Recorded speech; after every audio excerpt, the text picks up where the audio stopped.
Ey Müslümanlar!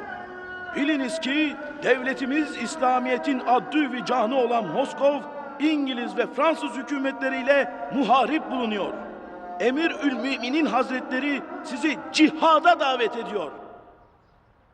The call goes out for jihad, holy war. Germany hoped her new ally Turkey would do just what it was told, and the Allies thought Turkey would be a pushover. But the war in the Middle East went its own wild way.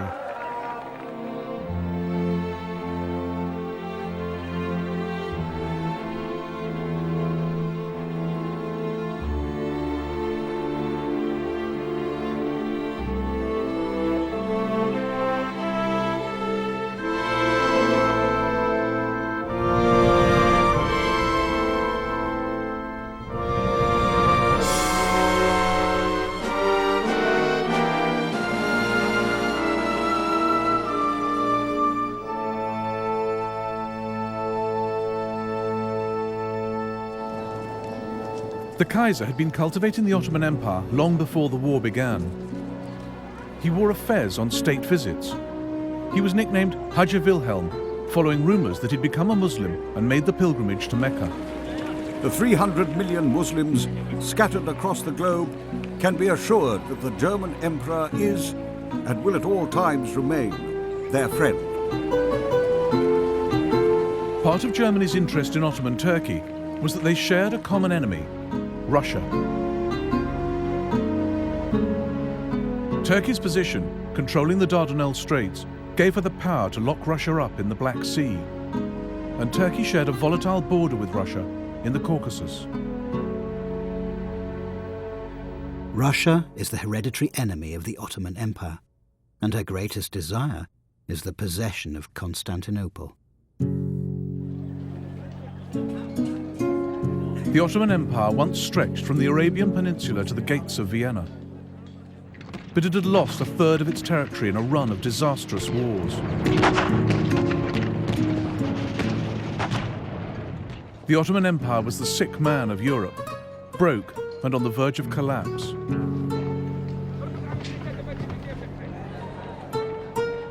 The great powers have grasped us by the throat. The government can't pay monthly salaries. All the public services are under the control of privileged foreign capital. It would be very easy for a patriot to go out of his mind. But one group of nationalist reformers planned to stop the rot, the Young Turks. In 1909, they replaced the Sultan with his brother as a puppet and started a program of modernization.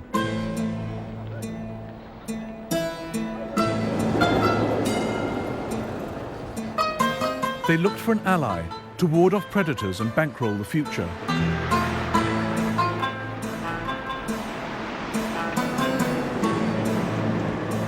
The ambitious Minister of War favoured Germany. Just 32 years old, Enver Pasha had risen through the ranks, married the Sultan's niece, and lived in splendour in Constantinople, also known as Istanbul. Enver Pasha had been military attaché in Berlin. The Germans had the power his country needed. I watched a parade of 33,000 German soldiers. It was so excellent, it makes one's mouth water. The reason I love Germany is not sentimentality, but the fact that she is not a danger to my beloved country. On the contrary, our two countries' interests go hand in hand.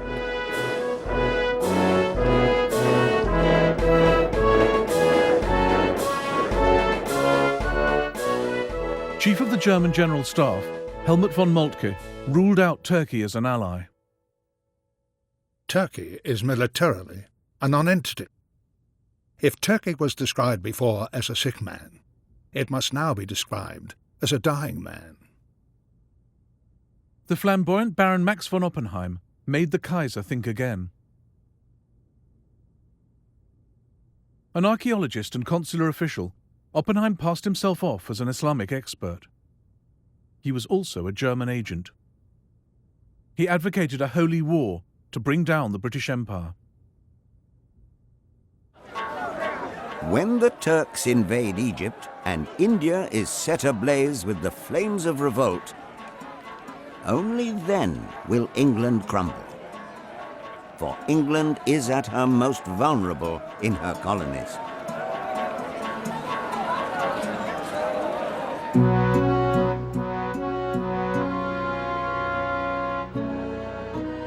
By the outbreak of war, the Kaiser had come to see jihad as the way to foment revolution among the millions of Muslims under British rule.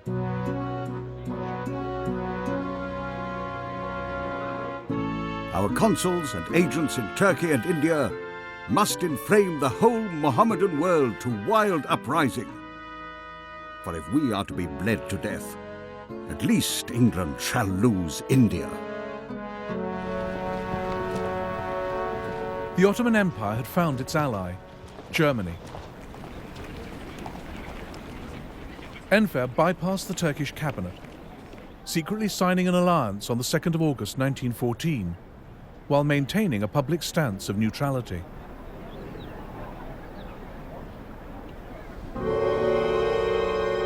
Constantinople became the jump-off point for subversion to set the East ablaze. The German embassy became a hive of Oppenheim's raffish spies. One group arrived from Berlin disguised as a traveling circus. The word was the Emir of Afghanistan had 50,000 Muslims ready to invade India. The circus slipped out of Constantinople, bound for Afghanistan. If only they could find it.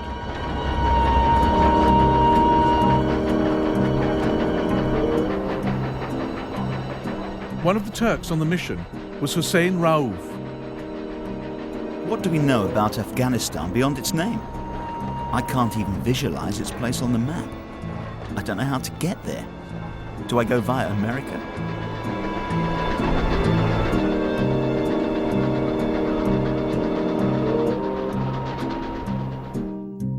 The irony was that Enver Pasha and the Young Turks weren't fanatical believers at all. They went along with Germany's jihad idea out of opportunism. What Enver really wanted was to draw together the Turkic peoples of the East into a new empire.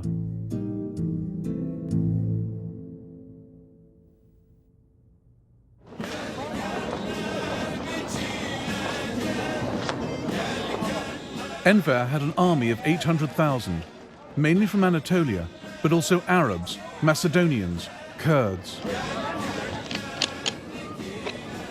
It was thought to be a spent force, but Enver had reformed it. Germany trained it. Very considerable progress is being made in the Ottoman army's efficiency.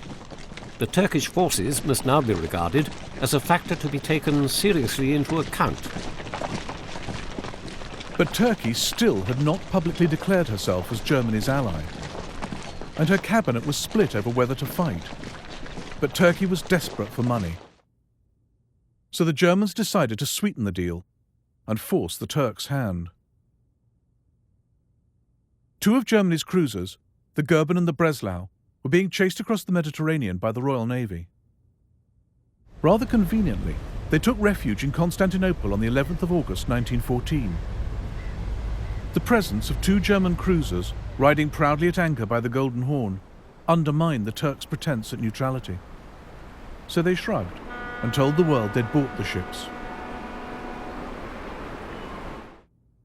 Their German crews were given fezzes to wear. Their fancy dress antics were the talk of Constantinople. The Goeben sailed up the Bosphorus, halted in front of the Russian embassy. Officers and men solemnly removed their Turkish fezzes and put on German caps. The band played Deutschland über alles.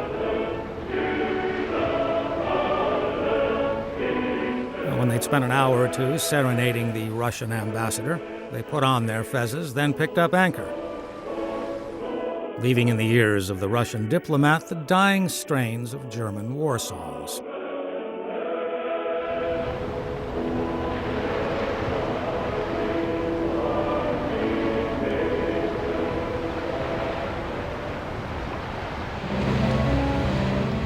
The Turkish fleet, led by the Goeben and the Breslau, steamed out of the Bosphorus.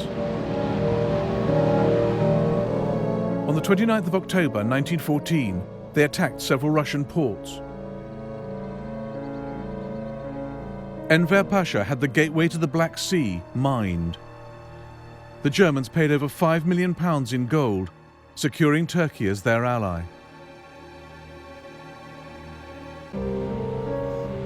Turkey had joined in the First World War pretty much on her own terms and with her own agenda.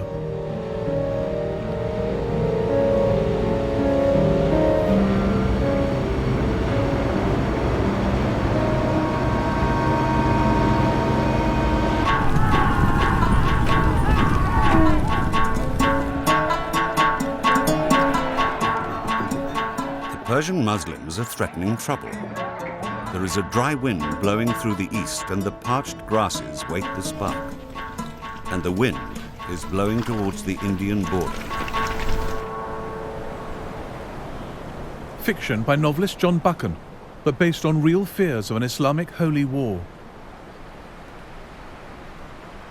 By late 1914, Enver was looking east. He had big ideas both for jihad and for uniting the Turkic peoples. Beyond the frontiers, there are brethren to be liberated and bits of fatherland to be redeemed. Nearly 40 years before, Russia had stolen a chunk of eastern Turkey along its Caucasian border. Enver was desperate to kick the Russians off Turkish soil. But it was an area riven with ethnic friction. Russians, Turks, Georgians, Kurds, and on both sides of the frontier, Armenian Christians. Loyalties in the Caucasus were hard to read, hard to be sure of. Here at Erzurum Castle in November 1914, encouraged by the Germans, Enver Pasha took a key decision. Though winter was closing in, he threw his army at the Russians. Now he played the Islam card. 300 million Muslims are sighing under their chains, and all our former fellow countrymen are praying for our victory and success. Happy is he who falls for religion and fatherland. Forward, always forward for victory and fame and martyrdom and paradise.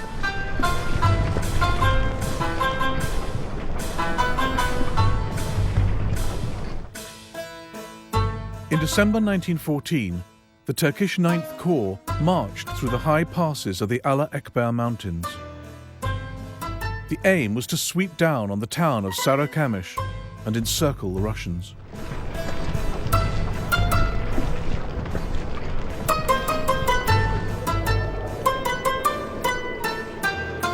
The Russians at first panicked and retreated.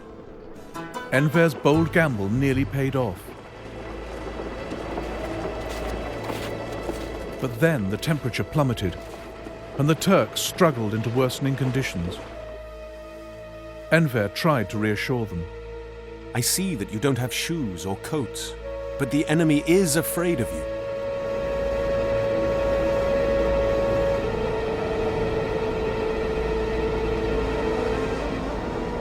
The Germans complained about our slowness, but the snow was so deep. Soldiers got lost at night. Some tried to light fires, but many fell asleep, never to wake again. We realized in the morning that half the division had frozen to death.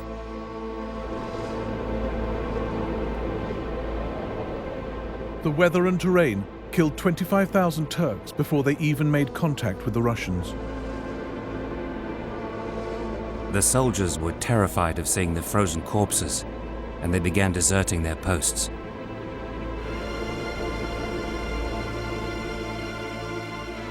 We were trying to fire at the Russian troops, but the mechanisms of the guns had iced up.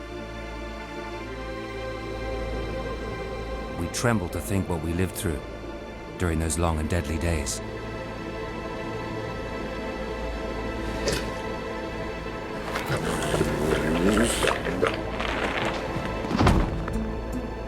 The scenes made one shudder. The depressing sound of the trundling ox carts. The corpses, mouths open, eyes staring, thrown into the greedy stomach of the soil. ولم يكن له كفوا أحد. On the Allah Akbar mountains, local men still say prayers for the dead of Sarakamish.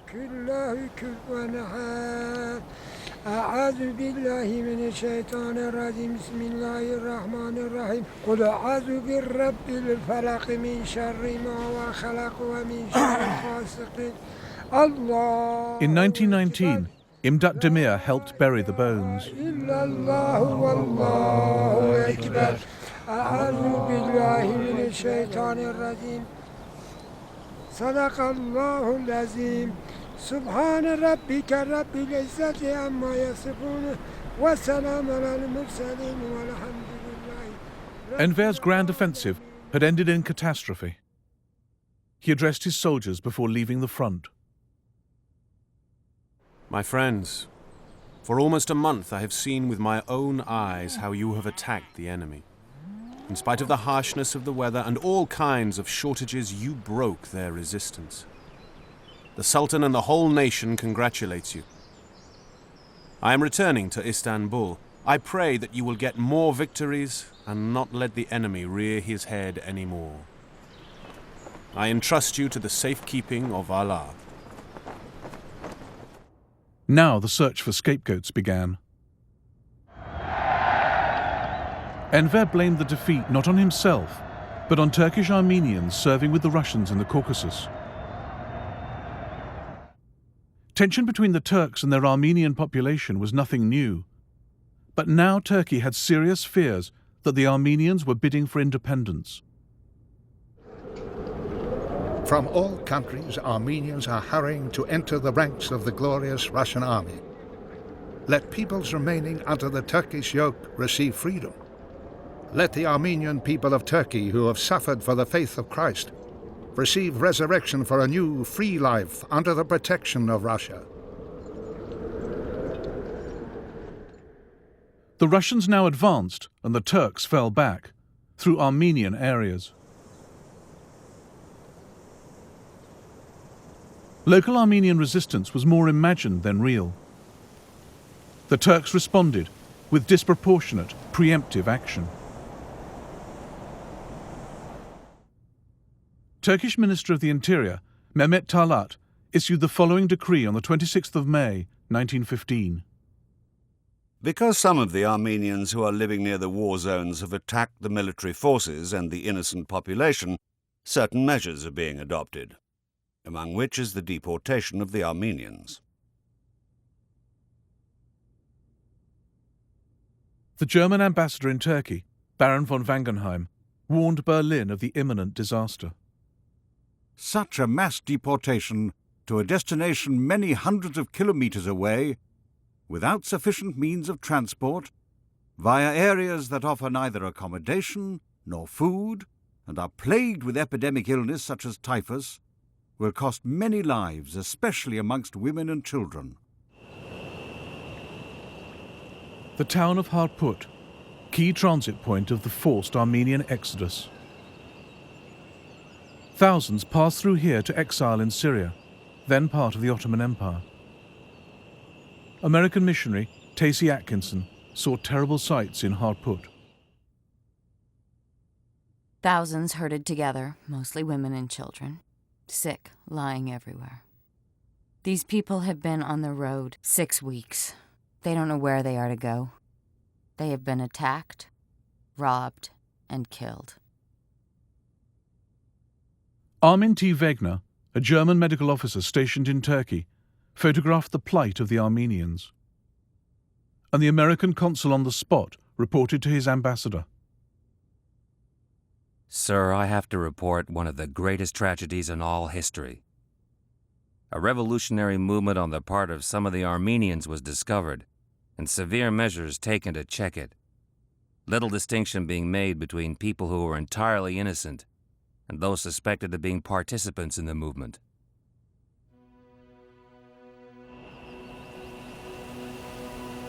The Armenians were marched across these mountains.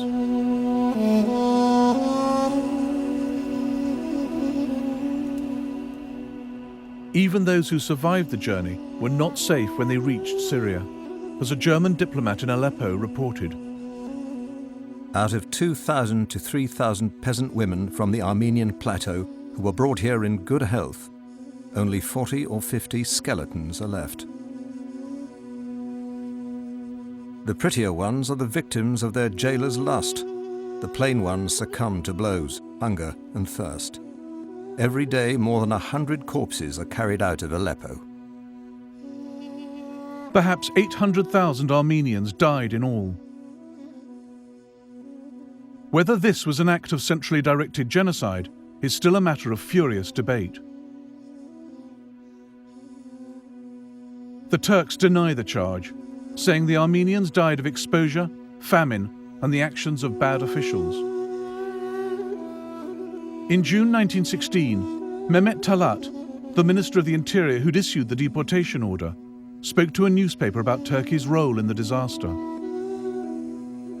The removal of the Armenians has become a military necessity, but unfortunately, through the fault of bad officials, grave excesses occurred when this order was being executed. At this point, the minister is stated to have paused and covered his eyes with his hand, as if to avoid the contemplation of the terrible vision. After which he continued, "We are no savages. Care for the security of Turkey had to predominate over all other considerations."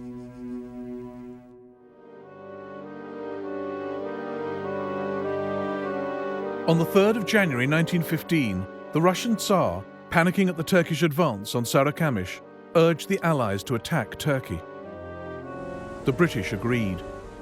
This is one of the greatest campaigns in history. Think what Constantinople is to the east. It is more than London, Paris, and Berlin, all rolled into one, are to the west. Think what its fall will mean. This was the battle which might turn the war.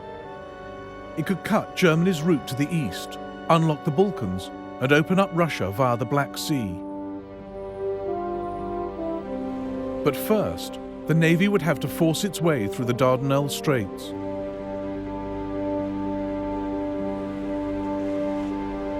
The French insisted on being involved, not wanting the British to dominate the Mediterranean. On the 18th of March 1915, a combined French and British fleet attacked the Straits. The flagship was hit by a large number of high-caliber shells. A turret was put out of action, and all its crew killed. The flames didn't spare anything. Our young men, a few minutes earlier so alert and courageous, were all skeletons lying on the bare steel, blackened, carbonized.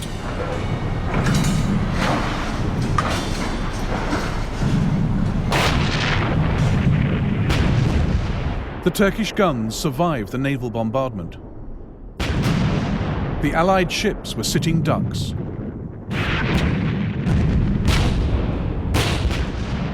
I told the battery commander, Rafat Bey, to increase fire. He replied that shells are exploding on the decks of the enemy ships. There is considerable damage to them. The French battleship Bouvet hit a mine. 3 battleships were sunk that day, 3 crippled, 4 damaged. The Allies lost over 700 men.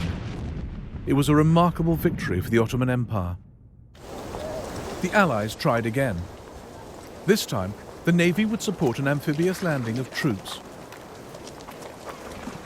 The Australian and New Zealand Army Corps, known as Anzacs, joined French and British soldiers. Contrary to later myth, the Anzacs weren't rough, tough diggers from the outback. They were mostly city dwellers, many first-generation British immigrants, fighting for the mother country. Turks like Behzadi Kerim knew this would be a fight for their country's survival. I will sacrifice myself for my faith, my country, my dear Istanbul. I will crush the dirty, loathsome hands reaching out to threaten my old father's happiness, my innocent baby's life, my beloved wife's honor. I shall be as hard-hearted as an Englishman. I salute you, O apple of my eye, Istanbul. Those who are about to die bid you farewell.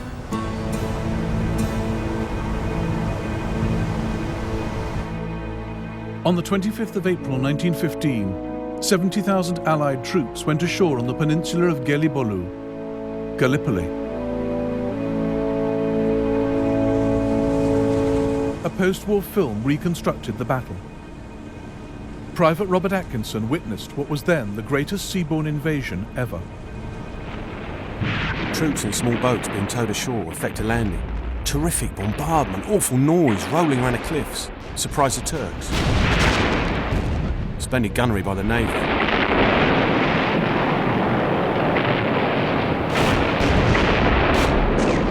Awe-inspiring scene. My first experience of battle.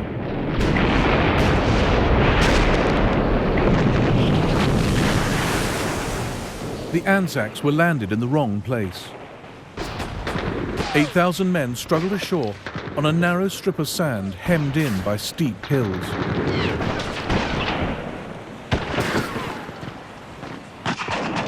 The men christened it Anzac Cove. The Turks welcomed us with shrapnel and sprayed up the sea all about us, but very few of us got hit. There didn't seem much organisation on the shore. In fact, it was disorganisation. Breaking out of Anzac Cove, the casualties soared. New Zealander William Malone blamed the folly and incompetence of Australian officers. Colonel Braund had no defensive position, no plan. Nothing but a murderous notion that the only thing to do was to plunge troops out of the neck of the ridge into the jungle beyond. It was on these Turkish hills that Australian and New Zealand national identities were forged.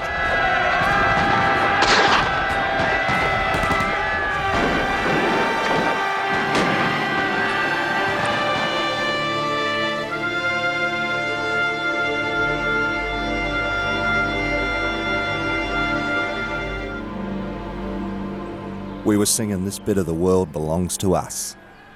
Much swearing and cheering, we charged up a hill so steep in places we could only just scramble up. Clean over a machine gun we went, men dropping all around. It was mad, wild, thrilling. The Anzacs would have had an easier time if it had been left to the German general Liman von Sanders. He was holding troops back for an attack 9 miles away that never came.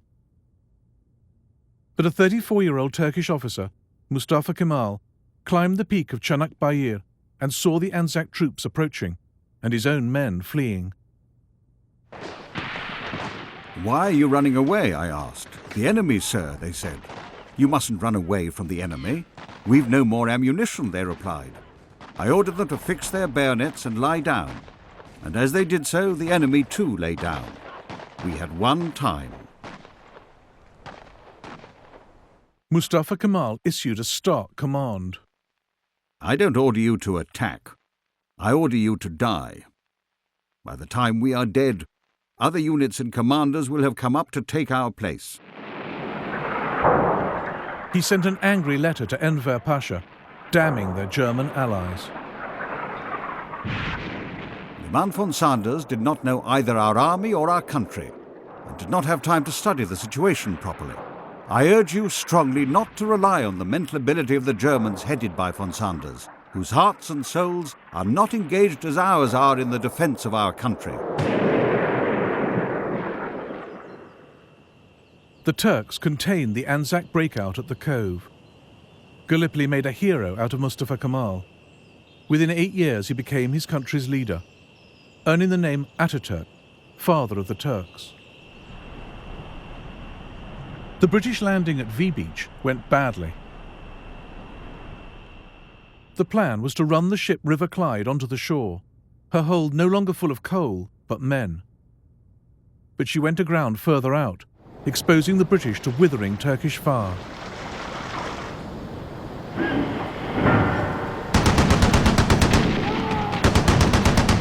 The enemy commanders were sending the men down the ramps.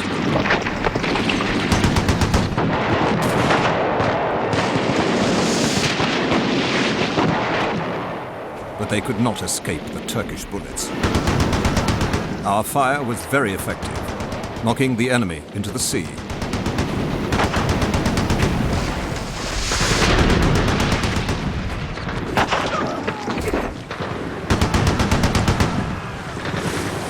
shore at V Beach was full of enemy corpses, like shoals of fish.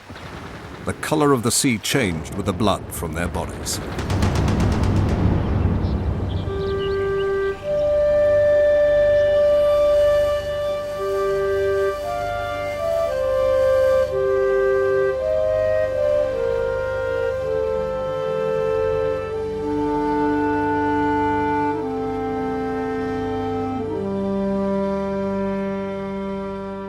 The other landings went well, but initial success was not quickly exploited. The Allied campaign under General Sir Ian Hamilton was cursed by poor coordination. As on the Western Front, the two sides dug into a bitter trench war.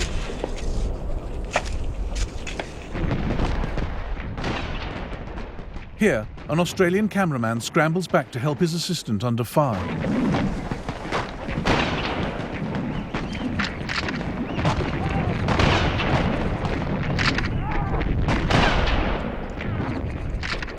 French officer Jean Giraudoux watched the war turn brutal.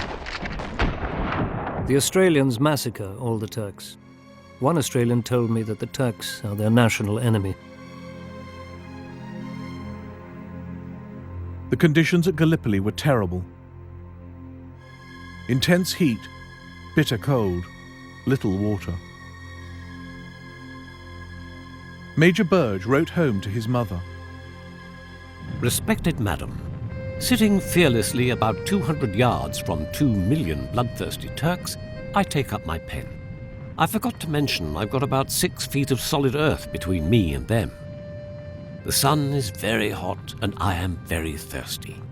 The only thing there is to drink is water that comes from a nasty well, which tastes as if it had a dead mule in it. However, we are given purifying tablets, which are very good, and make the water taste as if it had 2 dead mules in it.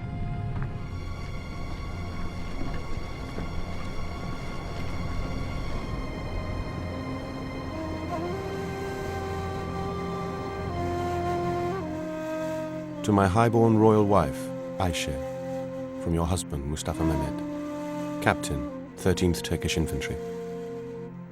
Oh, Ayşe, my morning star. I pray God to bring this all to an end. I can see our lovely Constantinople in ruins and our houses burnt to the ground. These English are very persistent, and there is no fear of death for them. They're very cruel. They watch us like wolves in the night and are upon us like the devil in the day. And why did we join in this wicked war? Ayşe, I must now take my leave of you as the sun is sinking and I must away to my devotion. God bless you, Ayşe. I wish I were at home to give you my adorations. But Ayşe never received Mustafa's letter. It was found on his dead body by a British soldier.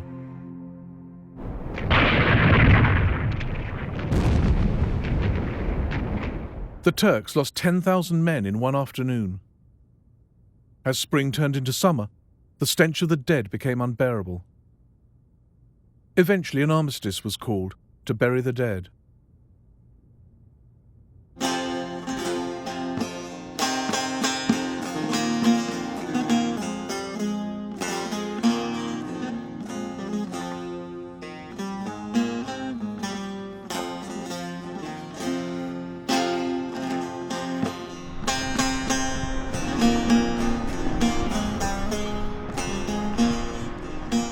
Many Turkish soldiers were illiterate. Their experiences were reflected in their songs. Çanakkale içinde vurdular beni. Çanakkale içinde vurdular beni. Ölmeden mezara koydular beni. Oh, geçtim eyvah.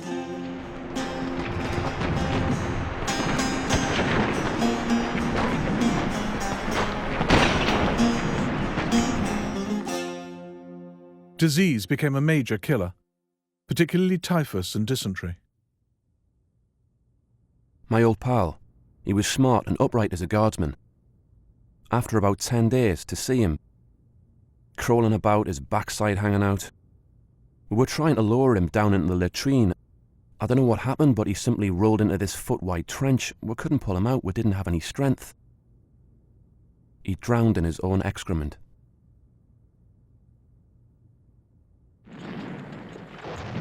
Allied resolve was weakening, as Lieutenant Colonel Fakhrettin realized, writing to his father.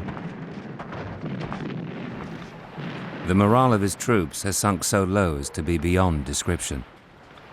These fellows will eventually have to embark their troops and remove them one of these nights.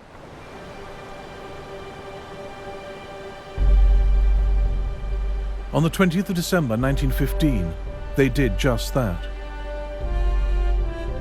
Turkish officer İzzettin Bey was woken by the duty officer at 3 o'clock in the morning. They had spotted many frigates and military transport ships. They thought it was a new invasion. But on the contrary, the British were running away. Their situation had become hopeless. What had happened was victory and the will of Allah. Turkish troops enter abandoned Allied trenches. They did not fire on the retreating Allies, happy just to see them go. After 9 terrible months, the hills of Gallipoli fell silent. Both sides had suffered around 250,000 casualties. But for the Turks, it was a triumph.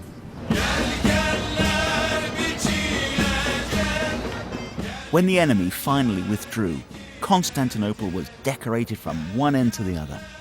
At night, the minarets were lit up with oil lamps. Everyone was full of joy. Pale faces began to smile. Constantinople came back to life.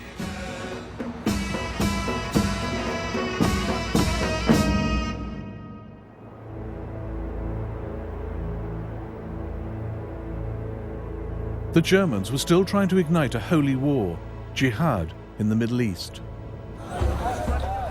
In the mosques, fiery speeches are made against the English. The excitement of the population is increasing. 60,000 Afghan riders are ready to march. The German agents who'd slipped into the Ottoman Empire as a traveling circus were now crossing Persia, disguised as tribesmen. On the 19th of August 1915, they evaded Russian patrols and entered Afghanistan. Their mission, to raise a Muslim army against the British and invade India. The team had been on the road for 9 months and had spent much of the time arguing about what route to take and who was in charge. The answer to that was German spy Oskar von Niedermeyer.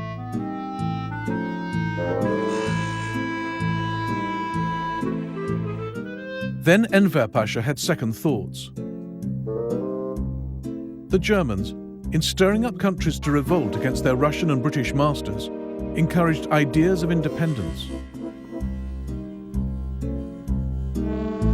This clashed with Enver's vision of uniting all Muslims in an expanded all-Turkic empire. Enver pulled the Turks out of Niedermeyer's mission, leaving the Germans to go it alone. And when they finally reached Kabul, the Emir of Afghanistan kept them waiting another 2 months before he'd even see them. His Excellency listed the reasons why he could not receive us earlier. It of course had nothing to do with anything political. He compared us with tradesmen, with lots of wares from which he could pick whatever he fancied and considered necessary. Everything seemed to be a business transaction for him. The Emir played the Germans off against the British. Great riches, even his country's independence, were at stake. He hit Niedermeyer with a demand for £10 million and 100,000 rifles and guns. While Niedermeyer's party waited for the Emir to decide whether to invade India, they blundered about, offending Muslim sensibilities. In order to enjoy some forbidden alcohol, the soldiers secretly brewed schnapps. The first drunkard, a sight never before witnessed in Afghanistan, as it is a religious blasphemy, caused severe public anger. The emir had long been on the British payroll. Now they upped the bribe to keep Afghanistan on side. There were rumours of the arrival of huge money transports from India. We worked it out that the closer this caravan got, the icier our relationship with the emir became.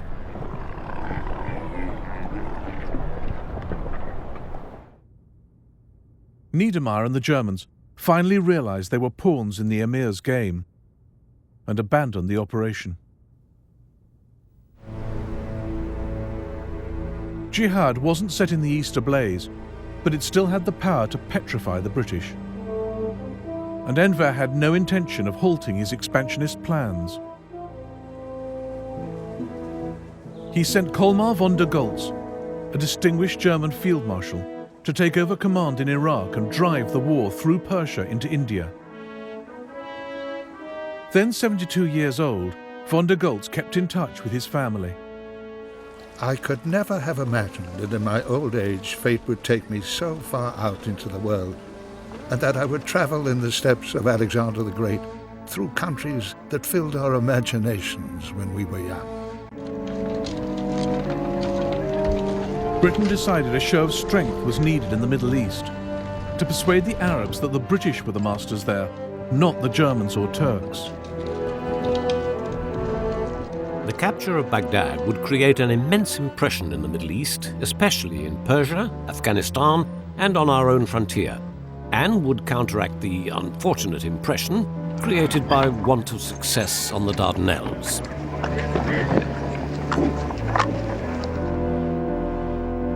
By May 1915, a British division under Major General Sir Charles Townshend was advancing up the Tigris through Iraq, then part of the Ottoman Empire. Just 25 miles short of Baghdad, they were halted by the Turkish 6th Army. The British fell back on Kut, a town on a loop in the Tigris. The Turks surrounded them, and the British settled in for a siege. Major Dunn, who drew this map, wrote home on Christmas Day. A very good dinner today. Mutton, Scotch broth, salmon mayonnaise, chicken conflay, roast duck and green peas, Italian eggs, chocolate. And, of course, we toasted all our dear ones at home. The British found themselves up against Colmar von der Goltz, now in charge of the besieging Turkish army, his conquest of India on hold. Unfortunately, the English have dug in well, and we don't have the technical means to get rid of them. Whether we will meet again in good health is in God's hand. Townshend was optimistic they'd all be rescued within days. But by January, with the food running out, their own cavalry came reluctantly to the rescue. About 3 weeks ago, the first horse fell under the butcher's knife. Since then, they have been slain daily, about 20 a time. We have it in steak and kidney pie, horse mince, horse rissoles, potted horse soup, stuffed horse meat, etc. Ad nauseam. Hundreds of British soldiers died trying to save Townshend's garrison. This morning there was a strong English attack. Between the battle lines, the field is covered with English corpses.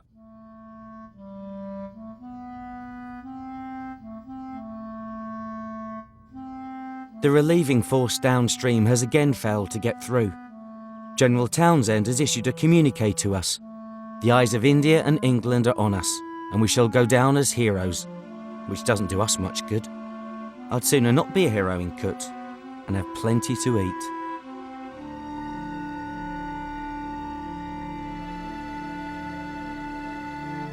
The men are dying off fast now from starvation, scurvy, pneumonia.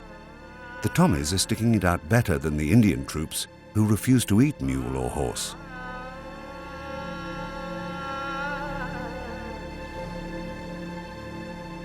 On the 24th of April, during the last desperate days of the siege, a gallant attempt was made to send a ship carrying 270 tons of food up the Tigris to Kut. Ali Ihsan was one of a group of Turks who stretched a cable across the Tigris, ensnaring the supply ship. We confiscated an English boat which contained all kinds of food, enough to feed 5,000 for 2 months. It was called Julenar, but we renamed it Kendigelen, the godsend. Townsend became so desperate that the British made an offer to Turkish General Halil Pasha for the freedom of the garrison. General Townsend offered to me 1 million English pounds for the freedom of the English army. Had this offer been made in other circumstances, my answer would have been one word out of the barrel of my rifle. Trying to keep my calm, I replied that I took this offer as a joke. Finally, on the 29th of April 1916, after 146 days of siege, Townsend surrendered. An even more humiliating defeat than Gallipoli.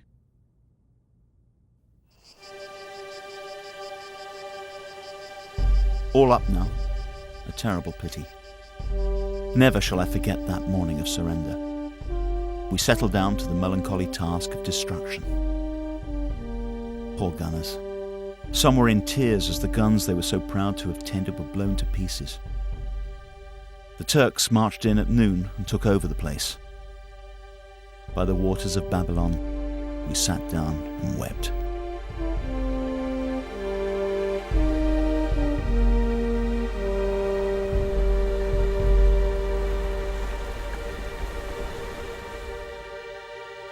Field Marshal von der Goltz died of typhus just before the Turkish victory at Kut.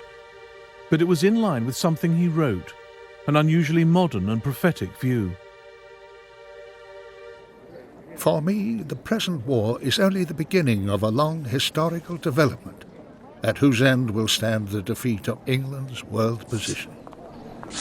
The hallmark of the 20th century must be the revolution of the coloured races against the colonial imperialism of Europe. The evening after the fall, Turks and Arabs moved through the narrow streets of the city to where we had buried the much-loved Field Marshal a few days earlier. The Turkish commander wanted to bring the news of the fall of Kut el Amara to the dead leader whose achievement it was.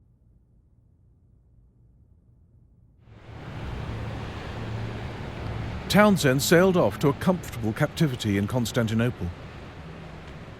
During the siege, 1,750 of his British and Indian soldiers had died, but the worst lay ahead. 12,000 men were marched through the desert to Baghdad. A large percentage of the men were quite done for and couldn't possibly march another inch. They were lying on the ground, suffering from high fever and dysentery, and were smothered from head to foot in filth and covered with flies. By the war's close, over 4,000 veterans of Kut had died in prison camp, victims of willful neglect by both Turkey and Britain. Never come back no more, boys. Never come back no more. The camp is becoming a bore, boys. It's becoming a terrible bore. Shut up the old shop window. Put a notice over the door. We're packing our kits for the jolly old Ritz, and we'll never come back no more. The Allies had written off the Ottoman Empire from the start, but then suffered major defeats at its hands.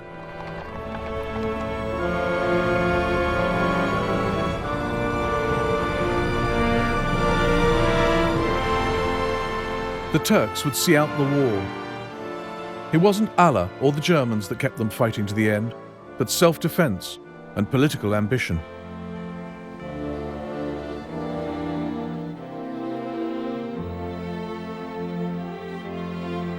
In the next episode of the First World War, the giants Russia and Germany clash on the Eastern Front, and millions get caught in the middle. A war without pity or rules.